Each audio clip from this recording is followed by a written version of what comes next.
Hello 9th class students, welcome to our mathematics class. Students, in our previous video we have discussed the basic concepts on lines and angles of exercise 6.1. Now we'll discuss the exercise questions. Your first question is lines AB and CD intersect at O. आपके पास two lines आपको given है AB and CD जो दोनों intersect कर रही हैं O points पे. If angle AOC plus angle BOE equals to 70 डिग्री. देखिए AOC angle and BOE angle, इन दोनों का एंगल का जो हमने 1 एंड 2 के थ्रू हमने रिप्रेजेंट किया है, इन दोनों एंगल्स का सम आपको गिवन है 70 degree. Angle BOD is equals to 40 degree. Angle BOD that means this angle is given to be 40 degree. Then we have to find angle BOE. BOE, this angle we have to find, and reflex of COE. COE. That means देखिए हमें ये angle निकालना है और इस angle का reflex that is ये angle हमें निकालना है. इस एंगल का रिफ्लेक्स निकालना है तो फर्स्ट ऑफ ऑल हमें COE ही निकालना पड़ेगा.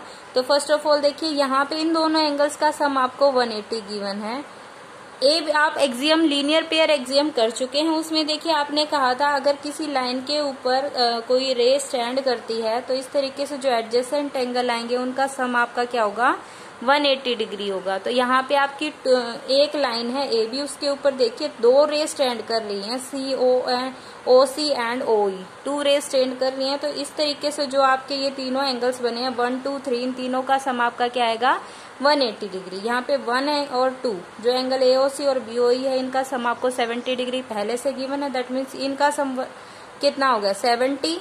तीनों का सम 180 है तो दैट मीन्स एंगल 3 ये कितना हो जाएगा 180 माइनस इन दोनों का सम 70 110. तो जो एंगल आपका COE है वो आपका कितना निकल के आया है 110.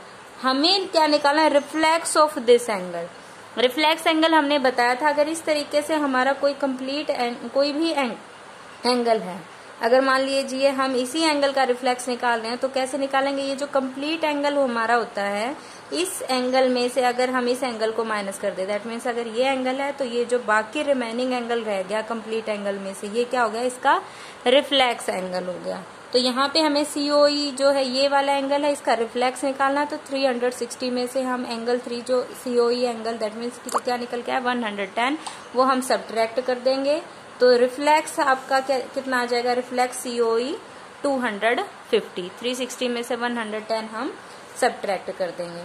ऑल्सो और हमें क्या निकालना है एंगल BOE. BOE एंगल निकालना है. देखिए स्टूडेंट्स यहाँ पे एंगल 1 और एंगल दिस BOD ये आपके क्या है वर्टिकली अपोजिट एंगल है क्योंकि आपकी AB और CD दोनों लाइंस हैं. तो लाइंस में ये जो एक ही वर्टेक्स पे दोनों ने जो इंटरसेक्शन के अपोजिट एंगल जो बनाए हैं, इंटरसेक्शन पॉइंट के अपोजिट एंगल जो हैं ये क्या होते हैं इनके वर्टिकली अपोजिट एंगल. और हमने थ्योरम की थी vertically opposite angles are always equal. तो दैट मीन्स ये एंगल AOC और ये एंगल BOD दोनों इक्वल होंगे. BOD एंगल आपका 40 गिवन है तो यहाँ से ये जो एंगल है ये आपका क्या आ गया AOC 40 डिग्री. अब इन दोनों एंगल का सम आपको दे रखा है 70 डिग्री. ये अगर आपका 40 हो गया तो ये क्या बच गया जो दोनों का सम है उसमें से ये एंगल माइनस कर देंगे. 70 में से 40 माइनस किया we will have this angle 30 degree. Okay, now come to our second question. In the second question, we are given line XY and MN intersect at O.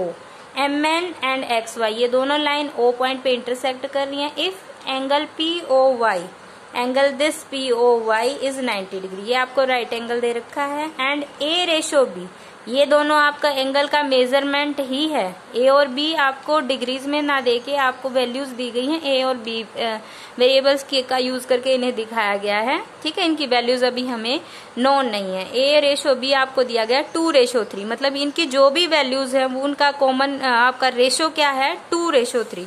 तो हम मान लिया X अगर उनका कॉमन रेशो है तो A और B को हम क्या मान सकते हैं 2X एंड 3X.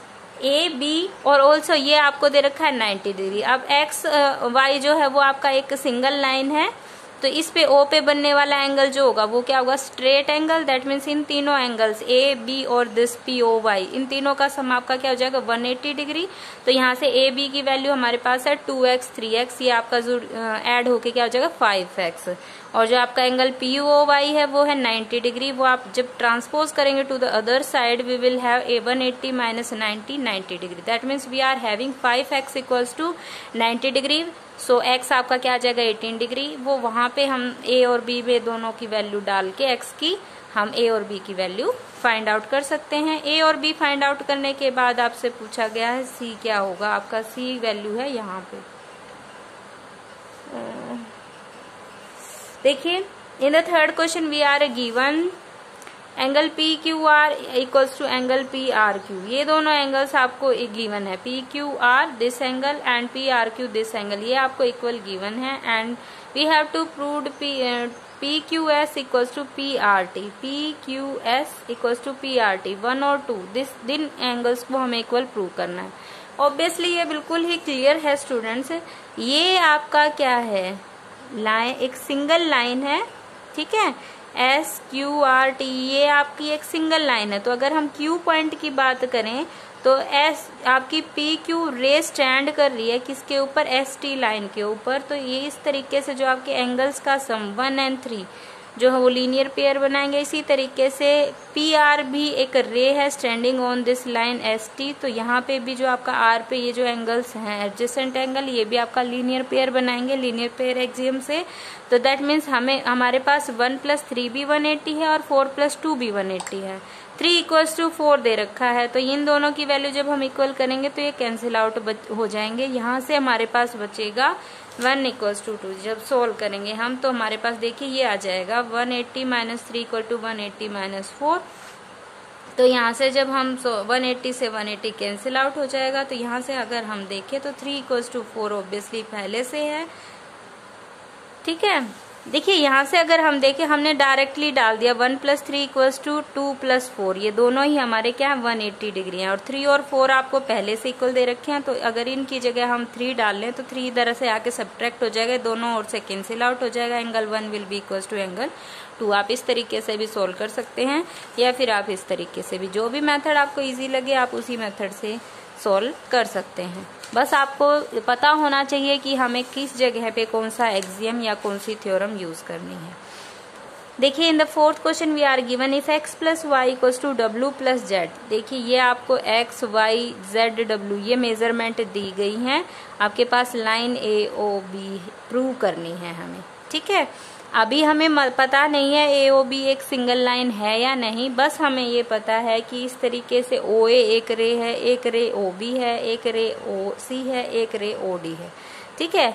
ये आपको कंडीशन गिवन है, that is x + y = w + z। हमें प्रूव करना है कि ए ओ बी एक सिंगल स्ट्रेट लाइन है। वो कब पॉसिबल है स्टूडेंट, जब इन दोनों का सम और इन दोनों का सम क्या आ जाए 180। ऊपर भी अगर 180 बन रहा है तो यहाँ से भी ये स्ट्रेट एंगल हो गया, नीचे भी 180 हो गया तो ये भी आपका लीनियर पेयर हो गया, ये भी आपका स्ट्रेट लाइन हो गई, ठीक है। तो यहाँ से देखिए हमने जब चारों को ऐड कर दिया, क्योंकि हमें क्या गिवन है x + y = w + z। जब हम चारों को ऐड कर देंगे ये आपका कंप्लीट एंगल तो है ही ऑब्वियसली, तो कंप्लीट एंगल क्या होगा 360 डिग्री। अब यहाँ से आपको x + y = w + z given है, तो w + z की जगह हम x + y पुट कर सकते हैं। यहाँ से हमारे पास हो गया twice of x + y = 360 degree. After that we will have 2 will be transpose to other side, divide हो जाएगा। तो यहाँ से आएगा हमारे पास x + y = 360/2 we will have 180 degree. Similarly अगर हम w + z जो है वो x + y के इक्वल है, तो w + z भी हमारा क्या हो गया 180 degree. That means w z और x y दोनों ही हमारे क्या बना रहे हैं, लीनियर पेयर बना रहे हैं। तो हमारी लीनियर पेयर एक्सियम क्या कहती है, अगर दो एडजेसेंट एंगल हमारे लीनियर पेयर बना रहे हैं देन ऑब्वियसली ये जो आपकी रे स्टैंड करेगी ऑन दिस सिंगल लाइन। जो इन दोनों को बनाने वाली रे है, जो कॉमन रे है वो स्ट्रेट लाइन के ऊपर लाई करेगी। दैट मीन जो अनकॉमन रेज हैं वो आपकी एक सीधी स्ट्रेट लाइन बनाए। That means A O B आपकी एक स्ट्रेट लाइन होगी। Now come to our fifth question. We are given POQ is a line. POQ आपको लाइन गिवन है, दैट मीन्स ये आपका जो एंगल आएगा, ये OS और OR इसके ऊपर रेज स्टैंड कर रही हैं, दैट मीन्स ये आपका जो एंगल बनेगा तीनों का सम, ये टोटल कितना होगा 180 डिग्री. अब ऑल्सो आपको गिवन है कि OR is perpendicular to line PQ. This OR ray is perpendicular to this line, that means ये एंगल और ये एंगल दोनों ही आपके क्या हो गए, ये 90 है तो ऑब्वियसली ये 180 माइनस 90 ये भी आपका क्या हो जाएगा 90 डिग्री, दोनों 90 डिग्री की हो गए. हमें प्रूव क्या करना है, angle ROS equals to half of angle QOS minus POS. देखिए बिल्कुल ही सिंपल है, ये हमारे पास तीन एंगल्स हैं, एक ROS है, एक POS है और एक ये वाला एंगल है. ठीक है, इस तरीके से हमारे ये एक फिगर है, ये हमारा परपेंडिकुलर है, ये हमारी ये रे है. ठीक है, ये R, ये S, ये P, ये Q और ये O, ये आपको 90 डिग्री गिवन है. देखिए स्टूडेंट्स, यहाँ से आप चेक कर सकते हैं RQOR ये भी आपका 90 डिग्री है और ये POR ये भी आपका 90 डिग्री है, तो ऑब्वियसली ये दोनों तो इक्वल हो गए. अब इसी को हम आगे प्रोसीड कर सकते हैं. देखिए POR को आप क्या तोड़ सकते हैं, POR के बीच से ये रेज क्रॉस आउट हो रही है, दैट मीन्स ये इस एंगल को दो पार्ट्स में डिवाइड कर रही है, POS और ROS में. तो हम POR एंगल को क्या लिख सकते हैं, POS प्लस ROS. यहाँ से देखें जो QOR एंगल है, तो यहाँ पे अगर हम OR को देखें तो OR जो है वो QOS एंगल को डिवाइड कर रही है टू पार्ट्स में.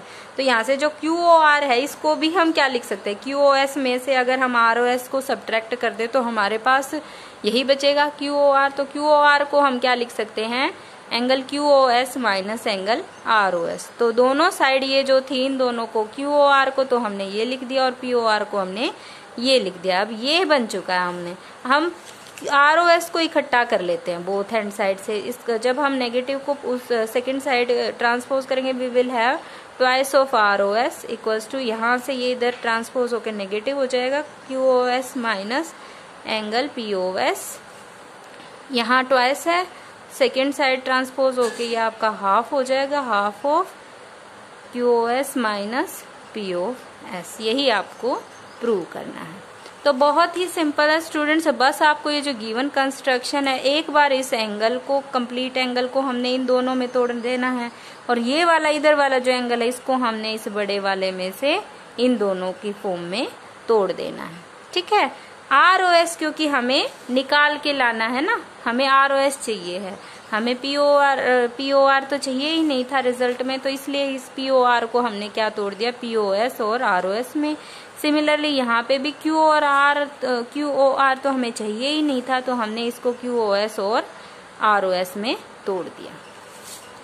Now come to our sixth question. It is given that angle XYZ equals to 64 degree. ये एंगल XYZ आपका 64 डिग्री. इस तरीके से आप फिगर बनाएंगे. ये फिगर आपको खुद ड्रॉ करना है फ्रॉम द गिवन इन्फॉर्मेशन. आपको बस स्टार्टिंग में क्या दिया गया है, एक एंगल XYZ बन रहा है 64 डिग्री. हमने एक एंगल बनाया XYZ, एक्यूट एंगल है ऑब्वियसली, तो 90 से छोटा इस तरीके से बन गया XYZ एंगल 64. आफ्टर दैट कहा गया XY is produce two point P.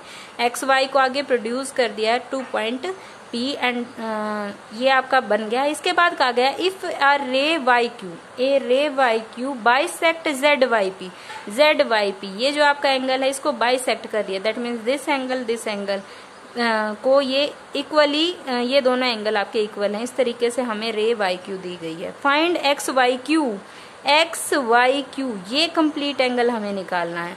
Obviously देखिए स्टूडेंट्स, ये आपकी एक सिंगल लाइन हो गई है क्योंकि कहा गया XY को ही आगे P तक प्रोड्यूस किया है, तो एक सिंगल लाइन है और YQ और YZ दोनों रे स्टैंडिंग ऑन दिस लाइन. तो लीनियर पेयर एक्सियम से हम क्या कह सकते हैं, इन तीनों का सम जो है वो 180 होगा और ये दोनों एंगल्स आपको इक्वल दे रखे हैं. तो अगर इनको हम XX मान लें तो यहाँ से हमारे पास क्या हो जाएगा, x प्लस 64 इक्वल्स टू 180. तो यहाँ से ट्वाइस ऑफ x क्या हो जाएगा, 180 माइनस 64 क्या आ जाएगा आपके पास 116.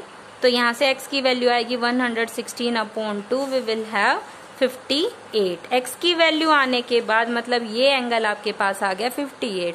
तो हमें निकालना है एक्स वाई क्यू, ये complete angle. This angle plus this angle दोनों का सम आपका क्या देगा, this complete X Y Q angle. ये आपका कितना है 58 डिग्री, ये 64 डिग्री, दोनों का सम आपका क्या दे देगा, एंगल एक्स वाई क्यू, वो आपका क्या आएगा 122 डिग्री। ऑल्सो आपको क्या निकालना है, reflex of angle Q Y P, Q Y P, this angle, ये एंगल और ये एंगल दोनों सेम है, ये 58 आए हैं, ये 58 है, तो बाकी अगर हम इसको 360 में से माइनस कर देंगे, ये बाकी जो बचा एंगल है वो क्या होगा, इसका रिफ्लेक्स एंगल। तो स्टूडेंट्स ये क्या हो जाएगा 360 डिग्री माइनस ये वाला जो एंगल 58 है वो हम इसमें से माइनस कर देंगे, we will have 302 degree. I hope you understood all the sums. Your homework is to complete exercise 6.1 in your fair notebook. Thank you. Have a nice day.